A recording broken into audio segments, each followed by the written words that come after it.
Hello student, तो चलिए आज क्लास 12 का बायोलॉजी पढ़ते हैं। इसके पहले 15 क्वेश्चन कर चुके हैं। आज से क्वेश्चन नंबर 16 का स्टार्ट करते हैं। चलिए बिना देर किए इस वीडियो को स्टार्ट करते हैं। देखिए क्वेश्चन क्या कर रहा है। मेरा क्वेश्चन जो है जनन स्वास्थ्य से तात्पर्य है। जनन स्वास्थ्य से तात्पर्य है क्वेश्चन कर रहा है व्यवहारात्मक स्वास्थ्य, भावनात्मक स्वास्थ्य, शारीरिक स्वास्थ्य, उपरोक्त सभी कह रहा है। जनन स्वास्थ्य के बारे में देखिए तो ये इसका जो होता है व्यवहारात्मक स्वास्थ्य भी हो जाएगा, भावनात्मक स्वास्थ्य भी हो जाएगा, शारीरिक स्वास्थ्य भी हो जाएगा। अर्थात इसका ऑप्शन नंबर डी आंसर हो जाएगा। चलिए 2 नंबर क्वेश्चन आज का देखते हैं। निम्न में से कौन सी तकनीक पुरुषों से संबंधित है। अब एक बतावे खातिर हमें थोड़ा सा चित्र बनाना पड़ेगा। यहाँ पे दिखाई दे रहा होगा, यहाँ पे दिखाई दे रहा होगा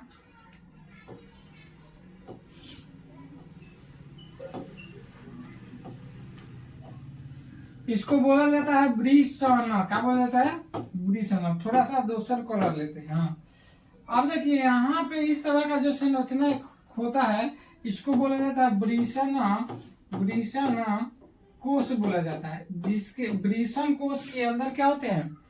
ब्रीसन होते हैं। प्रत्येक पुरुष में ब्रीसन की संख्या 2। यह जो होता है नर युग्मक बनाता है, नर युग्मक का निर्माण करता है। नर युग्मक का निर्माण करता है। नर युग्मक के रूप में क्या बनता है? शुक्राणु बनता है। क्या बनता है? शुक्राणु बनता है। साथ ही साथ ये कहे का मतलब नर हार्मोन का भी निर्माण करता है। नर हार्मोन का भी निर्माण करता है ब्रीसन। अब देखिए ब्रीसन कोष जो होता है दोनों पुरुषों के बाह्य जननांग होता है। दोनों जंघाओं के बीच एक थैली के रूप में होता है। अब देखिए यहाँ से इसमें एक ब्रीसन कोष के पास पहले हाई नॉलेज जो दिखाई दे रहा है इसको बोलते हैं शुक्रवाहिका। क्या बोलते हैं? शुक्रवाहिका। अब यहाँ से देख रहे होंगे ब्रीसन कोष में ऑपरेशन के द्वारा एक हल्का सा छिद्र किया जाता है और शुक्रवाहिका को काट कर इसको धागे से क्या किया जाता है? बांध दिया जाता है। दोनों तरफ शुक्रवाहिका को काट करके धागे से बांध दिया जाता है। इस क्रिया को कहते हैं, यहाँ पे देख रहे हैं वेस्टेक्टोमी कहते हैं। जो कि यहाँ पे यही क्वेश्चन पूछ रहा है कि कौन सी तकनीक पुरुषों से संबंधित है। तो देखिए मुखीय गोली, ट्यूबेक्टोमी, वेसेक्टोमी है, इनमें से कोई नहीं। आप लोगों को आंसर दिखाई दे रहा होगा, टनाक टनाक बोलिएगा कि ऑप्शन नंबर सी आंसर हो जाएगा। क्या हो जाएगा? ऑप्शन नंबर सी इसका राइट आंसर हो जाएगा। 18 नंबर क्वेश्चन, प्रति 1000 व्यक्तियों में जन्म लेने वाली संख्या को कहते हैं। प्रति 1000 व्यक्तियों में जन्म लेने वाली संख्या को कहते हैं प्रजनन दर, लगभग जन्म दर, वृद्धि दर, गर्भधारण दर। पता होना चाहिए प्रति 1000 व्यक्तियों की जन्म लेना यानी लगभग क्या हो जाएगा? जन्म दर कहलाएगा। अर्थात इसका आंसर जो हो जाएगा ऑप्शन नंबर बी इसका राइट आंसर हो जाएगा। ठीक है, उम्मीद है कि इस चीज को आप लोग समझ पा रहे होंगे। क्वेश्चन नंबर 20 देखते हैं। सहेली है करे महिलाओं के लिए बंध्यकरण की शल्य विधि। सहेली कर है महिलाओं के लिए बंध्यकरण की शल्य विधि। ओकरा बाद कह रहा है कि महिलाओं के लिए डायफ्राम। ओकरा बाद कह रहा है महिलाओं के लिए मुखीय गर्भ निरोधक। उपरोक्त सभी ऑप्शन दिखाई दे रहा होगा आप लोगों को, जो कि सही आंसर हो जाएगा ऑप्शन नंबर सी हो जाएगा। महिलाओं के लिए क्या होता है? गर्भ निरोधक गोली होता है। हमारे इसका आंसर हो जाएगा, इसका आंसर क्या हो जाएगा? ऑप्शन नंबर सी आंसर हो जाएगा। हमारे ऑपरेटर महोदय का आज खांसी हो गया, यही जो बगल में मतलब खांस रहा है पूरा। मादा में मुखीय गर्भ निरोधक निम्न में से किसे रोकती है? मादा में मुखीय गर्भ निरोधक मुख्य रूप से मतलब कह रहा है निम्न में से किसे रोकती है? कह रहा है निषेचन को, रोपण को, अनुसर्ग को, इनमें से कोई नहीं। अब ये मर्दवा यही ध्यान दीजिए, मुखीय गर्भ निरोधक गोली तो ये किसको रोकता है? तो अनुत्सर्ग की क्रिया को रोकता है। ऑप्शन नंबर इसका सी जो होगा सही आंसर हो जाएगा। उम्मीद है कि इस चीज को आप लोग समझ पा रहे होंगे। अतनी बताइएगा हम कैसे लग रहे हैं। हाँ, चलिए चश्मा चश्मा चश्मा लगाइए ना साहब। सगर्भता समापन कितने सप्ताह तक की अवधि सुरक्षित माना जाता है? ऑपरेटर महोदय को भगाना पड़ेगा हमको लग रहा है। सगर्भता समापन कितने सप्ताह तक की अवधि जो होता है सुरक्षित माना जाता है? 30 सप्ताह, 25 सप्ताह, 20 सप्ताह का करें 12 सप्ताह, जो कि आप लोगों को मालूम होना चाहिए। सगर्भता गर्भ समापन के सुरक्षित अवधि 12 सप्ताह माना जाता है। कितना माना जाता है? 12 सप्ताह। ऑप्शन नंबर इसका डी आंसर हो जाएगा।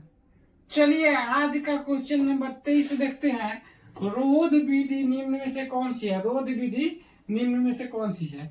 डायफ्राम, निरोध, गर्भाशय, ग्रीवा टोपी का कर है उपरोक्त सभी। चश्मा में उल्टा दिखाई दे रहा है क्या? हाँ ठीक है ठीक है। 23 का आज का ऑप्शन नंबर इसका डी आंसर हो जाएगा, अर्थात इसका हो जाएगा उपरोक्त सभी आंसर हो जाएगा। क्या हो जाएगा? माने रोध विधि डायफ्राम भी होता है, निरोध भी होता है, गर्भाशय टोपी भी होता है। चलिए आज का क्वेश्चन नंबर 24। विद्यालय में यौन शिक्षा की पढ़ाई क्यों जरूरी है? विद्यालय में यौन शिक्षा की पढ़ाई क्यों जरूरी है? यौन संचारित रोगों एवं एड्स की जानकारी के लिए, यौन संबंध गलत धारणाओं से छुटकारा पाने के लिए, सुरक्षित एवं स्वच्छ यौन क्रियाओं के लिए आकर उपयुक्त सभी। आप लोगों को इसका आंसर बताना नहीं पड़ेगा, आपको आंख मूंद के मार सकते हैं। ऑप्शन नंबर डी हो जाएगा, इसका सभी आंसर हो जाएगा। क्या हो जाएगा? सभी आंसर हो जाएगा। चलिए चलिए चलिए अगला क्वेश्चन। अंडवाहिनी में सीधे युग्मक प्रवेश की तकनीक कहलाती है। अंडवाहिनी में सीधे युग्मक प्रवेश की तकनीक कहलाती है IVF, MTS, ET, POST, जो कि आप लोगों को पता होना चाहिए।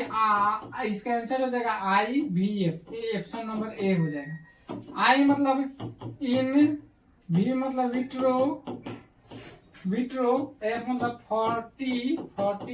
फर्टिलाइजेशन। इसका पूरा नाम क्या हो जाएगा?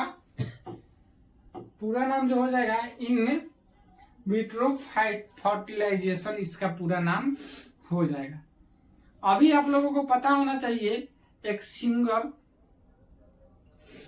सिंगर है जिसका नाम है देवी, अच्छा गाना गाती है। वो बिना पति के संतान को जन्म दी है। वो किसके कारण संभव हो पाया? IVF के कारण।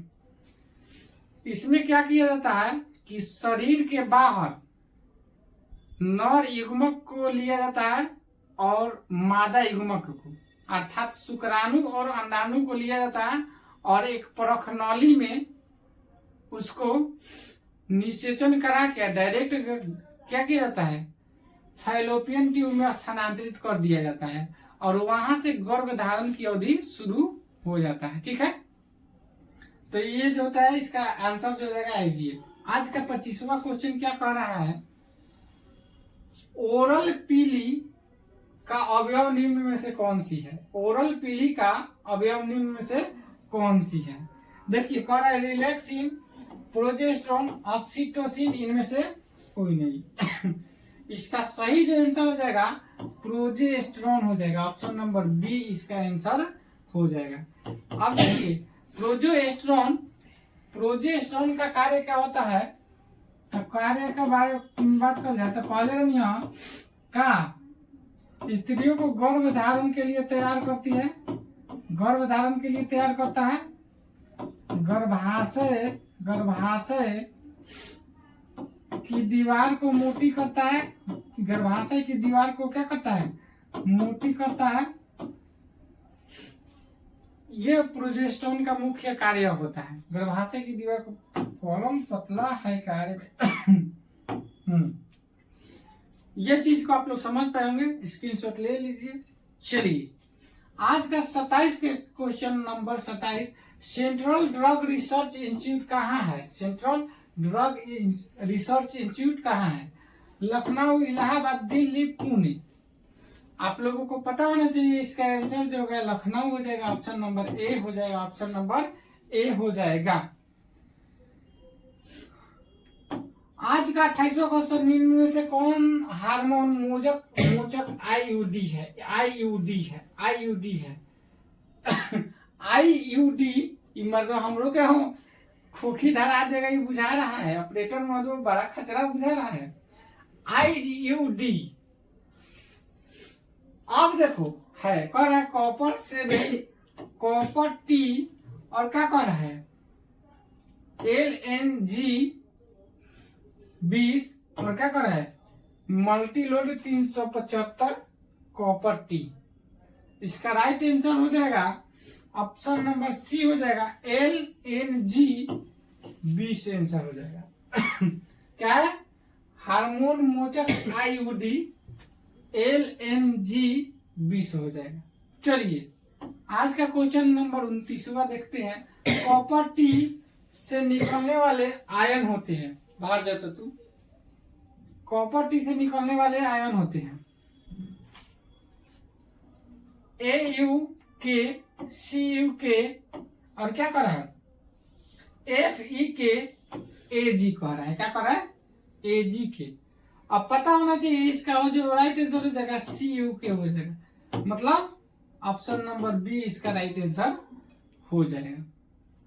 उम्मीद है कि इस चीज को आप समझ पा रहे हैं। 29, 30 का बाद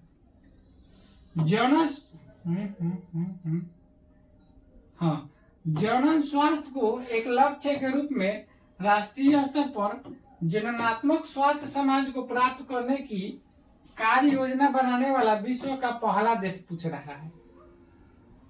तो देखिए फ्रेंड्स, जनन स्वास्थ्य को एक लक्ष्य के रूप में राष्ट्रीय स्तर पर जननात्मक स्वास्थ्य समाज को प्राप्त करने की कार्य योजना बनाने वाला विश्व का पहला देश कौन सा है? अमेरिका, इंग्लैंड, भारत और रूस, जो कि इसका सही आंसर हो जाएगा ऑप्शन नंबर बी। पता होना चाहिए इसका आंसर। ओ सॉरी, इसका जो आंसर हो जाएगा भारत होगा। क्या होगा? ऑप्शन नंबर सी हो जाएगा, भारत होगा। क्या हो जाएगा?